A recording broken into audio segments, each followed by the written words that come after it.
ஆளுநர் மாளிகையோடு இன்றைய தாவக அரசுடைய அல்லது மாண்புமிகு முதல்வர் எந்த சமரசமும் செய்யவில்லை, எந்த கோபமாக ஆத்திரமும் மூட்டவில்லை. சரி, அவர் வேலையை பார்க்கிறார், இவர் வேலையை பார்க்கிறார்.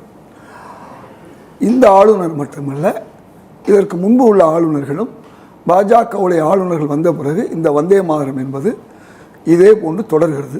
அது முதல்வர்கள் இருக்கும் பொழுதே, முன்னாள் முதல்வர் மாண்புமிகு ஸ்டாலின் அவர்கள் இருக்கும் பொழுது பாரதிதாசன் யூனிவர்சிட்டியில் 2024 இதே நிலை ஏற்பட்டது. அன்றைக்கி தமிழ்தாய் வாழ்த்து கூட வாசிக்கலை. ஐஐடியிலே இதே நடந்துச்சு. இவையெல்லாம் பார்த்துருக்கோம். 2021 இதே மாதிரி வந்தே மாதரம் முதல்ல பாடப்பட்டது. இவையெல்லாம் பல விஷயங்கள். 2026 இந்த வருஷம் பிப்ரவரி மாதம் இதே அண்ணா பல்கலைக்கழகத்தில் எங்கள் அமைச்சர் மாண்புமிகு விஸ்வநாதன் எவ்வாறு புறக்கணித்தாரோ அவ்வாறு அன்றைய கல்வி அமைச்சர் பொன்முடி அவர்கள் புறக்கணித்தார். ஆனால் அரசு செயலாளர்கள்லாம் கலந்து கொண்டாங்க, ஆளுநர் கலந்து கொண்டாங்க. அங்கேயும் தமிழ் தாய் வாழ்த்தை விட்டுட்டாங்க. எதுக்கு சொல்ல வரேன்னு சொன்னால், இது தொடர்ந்து இல்லை சார். அன்னைக்கு பிப்ரவரி மாதம் வந்தே மாதரம் பாடினாங்களான்னு வந்தே மாதரம் பாடினாங்க. ஜனவரி மாதம் அவங்க சட்டம் போட்டாங்க இல்லையா? சட்டம் போடுறதுக்கு முன்னே போன போது ஆளுநர் பண்ணிக்கிட்டு இருந்தார். தொடர்ந்து அவர் பண்ணார். அது மட்டும் இல்லை, மதிப்பதே இல்லை. அந்த அரசை மதிக்காமல் அவராக எல்லா பட்டங்களையும் கொடுக்க வந்தார். 2 வருஷம் பாரதிதாசன் யூனிவர்சிட்டியில் கொடுக்கலைன்னு சொல்லி மாணவர்கள் ரொம்ப புழுங்கி போனார்கள். இதையெல்லாம் நம்ம பார்த்தோம். அதனால் இந்த அரசு அந்த அரசுன்னு இல்லை, அந்த ஆளுநர்களுடைய அடாவடித்தனம் என்பது இந்த கடந்த 2-3 அரசுகளில் தொடர்கிறது, இன்று தொடர்கிறது. இதை என்ன செஞ்சுருக்கணும்னா, கடந்த அரசே என்ன பண்ணியிருக்கணும், இதுக்கு முயற்சி எடுத்திருந்தா இன்றைக்கி இந்த பிரச்சனை இல்லாமல் இருந்திருக்கும். இப்போ இந்த அரசு எடுக்க ஆரம்பிச்சிருச்சு. அதுக்குள்ள அமைச்சர் திரு நிர்மல் குமார் அவர்கள் நாங்கள் இதை ஒன்றிய அரசோட கொண்டு போவோம், இல்லைனா சட்ட ரீதியாக சந்திப்போம்னு சொல்லியிருக்காங்க. இந்த அரசு இப்போ 2 மாதம் அதான் ஆகுது. இப்போ 3வது விஷயம், உங்களுக்கு நம்முடைய மாணவர்கள் நேற்று போய் சிலர் தூண்டி விட்டுருக்காங்க. நீங்கள் வந்தே மாதரம் 2 நாளைக்கு முன்னே தெரிஞ்சு போயிடுச்சு, நீங்கள் யாரும் பட்டம் வாங்காதீங்க, கொஞ்சம் பேராவது பட்டம் வாங்காமல் இதை எதிர்ப்பு காமிக்கன்னு சொல்லியிருக்காங்க. அவங்க சொல்லியிருக்காங்க, நாங்கள் கஷ்டப்பட்டு பட்டம் வாங்கிட்டு இருக்கோம், எங்களுக்கு எதுவும் முந்தி பிந்தி இல்லை, பாடுறாங்களா அது போதும் நாங்கள் நினைக்கிறோம். அதை விட ஒரு பதில் அருமையாக ஒரு தம்பி சொல்லியிருக்காரு. மனோன்மணியம் சுந்தரனார் பாடின பாட்டு எப்படி இருக்குன்னா, திகழ் பரத கண்டம் இதில், அதுக்கடுத்து தக்கணமும், அதில் சிறந்த திராவிடத்தல் நல் திருநாடும், 3வது இடத்துல தான் அவரே வச்சிருக்காரு. யார் இதை? தமிழை. பரத கண்டம் 2வது தெக்கணம், 3வது தான் வச்சிருக்காரு. மனோன்மணிய சுந்தரனார் யூனிவர்சிட்டியே இப்படி பாடுறாங்கன்னா நீங்கள் சொல்ல வேணாம். நாங்கள் கஷ்டப்பட்டு படித்து 5 வருஷமும் 3 வருஷம் படிச்சுட்டு கோல்டு மெடல்லாம் வாங்க வர்றோம். இவர் கையால் தான் வாங்கணும்னு நாங்கள் சண்டை வேற போட்டுக்கிட்டு இருக்கோம், அழுகுறோம். இப்போ பெண்கள் பார்த்தீங்கன்னா அழுகுறாங்க. இந்த ஆளுநர் மூலமாக தான் நாங்கள் வாங்கி ஆகணும்னு நினைக்கிறாங்க. இந்த பட்டம் தான் எங்களுக்கு முக்கியமே ஒழிய, இன்னைக்கு தமிழ் முதல்ல வருதா 2வது வருதா முக்கியம். அதனால் தமிழ் என்ன அழிஞ்சு போயிருமா? தமிழை வராது ஒன்றுமலாமல் ஆக்கிட முடியுமா? தமிழ் அவ்வளோ கிழு இவெல்லாம் நாளை நேற்று கேட்டிருக்காங்க. அப்ப மாணவர்கள் இருக்கக்கூடிய ஒரு அந்த அறிவு, அந்த யோசனை இன்னைக்கு உள்ளவர்களிடம் இல்லைன்னு சொன்னா அது வேற விஷயம்.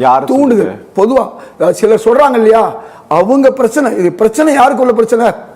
பல்கலைக்கழகத்துக்கும் அந்த மாணவர்களுக்கும் உள்ள பிரச்சனை. நான் இங்கே ஏன் தமிழ் பாடலை, ஏன் முந்தி பாடலை, பிந்தி பாடலை நான் கேட்கறதுனால எனக்கு அது ஒன்றும் சம்மந்தம் இல்லை. ஆனால் அதனால என்னாவது விலை வருமா? அதனால அரிசி விலை ஏதாவது குறையுமா? மளிகை விலை குறையுமா? தமிழ் பாடல் முந்தி வந்ததுனால இன்னைக்கு மழை பெஞ்சு உடனடியாக காவேரி ஆறு ஓடி வந்துருமா? இதெல்லாம் இல்லை. இவையெல்லாம் சில காரணங்கள் தங்கள் ஆட்சியில் இருக்கும்போது எதிர்க்க முடியல. அன்னைக்கு பிரதமர் வந்தார், எடப்பாடியார் ஆட்சியில் கருப்பு கொலையை காமிச்சாங்க. அதே பிரதமர் முன்னாள் முதல்வர் ஸ்டாலின் இருக்கும்போது வந்தார். முதல்வர் ஸ்டாலினே வெள்ளை கூட தான் பிடிச்சிருந்தார், எல்லாரும் வெண்கூடை பிடிச்சாங்க. கருப்பு கொலையை காணா, கருப்பு பலூனை காணா. இவையெல்லாம் சிந்திக்கணும். அதாவது 2 அரசு இருக்கும்போது அது தவறும் கிடையாது. ஒரு முதல்வர் பிரதமர் வரும்பொழுது அவரை மதிக்கிறது, அது எடப்பாடி செய்யணும், முன்னாள் முதல்வர் ஸ்டாலின் செய்யணும், இன்னும் செய்யணும். அங்கே போய் நீங்க எதிர்ப்பு காமிக்க முடியாது. எதிர்கட்சியா இருந்தா எதிர்ப்பு காமிக்கலாம். அதே மாதிரி இன்னைக்கு எதிர்கட்சி இன்னைக்கு எதிர்கட்சி இல்ல, அதுக்கு எதிர்ப்பு கொடுக்கணும், அதுக்குள்ள ஏற்பாடு பண்ணணும், அதுக்கு முயற்சி செய்யணும். நேற்று என்ன பண்ணியிருக்காங்க? பாராளுமன்றத்தில் வந்தே மாதரத்தை அவமதிச்சா அவர்களுக்கு தண்டனைன்னு போட்டிருக்காங்க.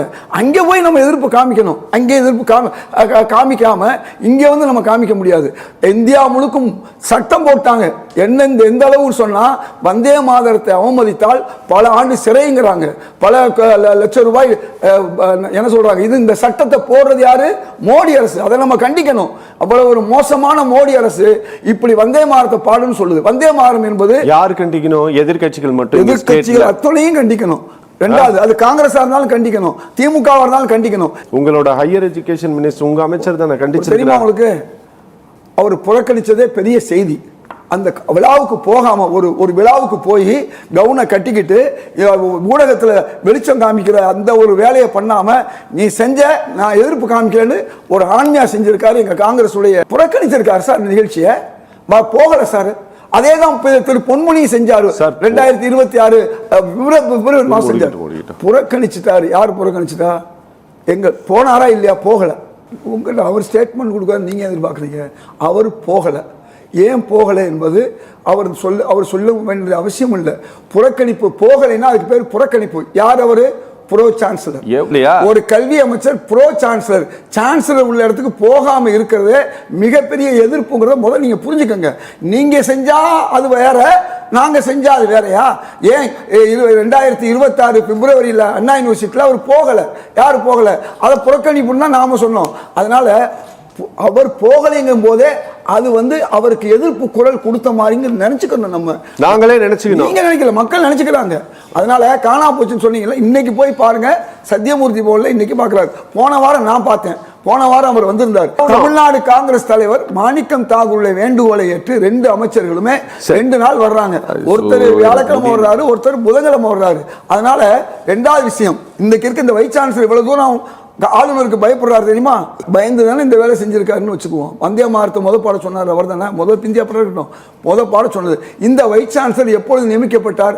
எது மாண்புமிகு முதல்வர் விஜய் அவருடைய காலத்தில் நியமிக்கப்பட்டாரா? கொஞ்சம் யோசிச்சு பாருங்க. அவருக்கோட தொடர்பு உள்ளவங்க யாரு?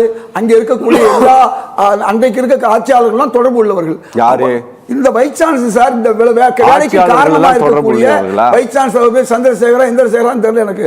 அந்த வைஸ் சான்சலர் இருக்காரு இல்லையா, யார் இன்னைக்கு ஆளுநர் சொன்னதை அப்படியே ஏத்து செஞ்சார் இல்லையா, அவர் ஒன்னும் தாவே ஆட்சியில் நியமிக்கப்பட்டவர் இல்ல, நியமனமானவர் கிடையாது. அந்த ஆட்சியில் நியமனமானவர். இவ்வளவு விஷயங்கள் இருக்கிறதுனால நீங்க ஒட்டுமொத்தமா உங்களுக்கு ஒருத்தர் பிடிக்குதுன்னா அவங்கள பாராட்டுறதும், தாவேக்கா ஆட்சியோ முதல்வர் விஜயை பிடிக்கலன்னு சொன்னா எதிர்க்கிறது. நான் உங்களை சொல்லல, உங்க மூலமா வந்து மத்தவங்க சொல்றேன். அதனால ஒரு ஆட்சி வந்திருக்கு, ஊழல் ஒழிக்கக்கூடிய ஒரு ஆட்சி, ஒரு நல்லாட்சி வந்திருக்குன்னு மக்கள் பேசிக்கிறாங்க. அந்த ஆட்சியில் சில குறைகள் வரலாம், அந்த குறைகளை நிறைவு பண்ணணும். ஏன்னா பல குறைகள் ஏற்கனவே நடந்திருக்கு, நான் பட்டியல் போட்டேன். அதனால இதையெல்லாம் இது பண்ணி ஒட்டுமொத்தமா நம்ம ஒரு ஆட்சியை குறை சொல்வது, அதனுடைய நல்ல விஷயங்களை வந்து மறுப்பது அல்லது மறைப்பது என்பது நாம் செய்ய வேண்டியதில்லை.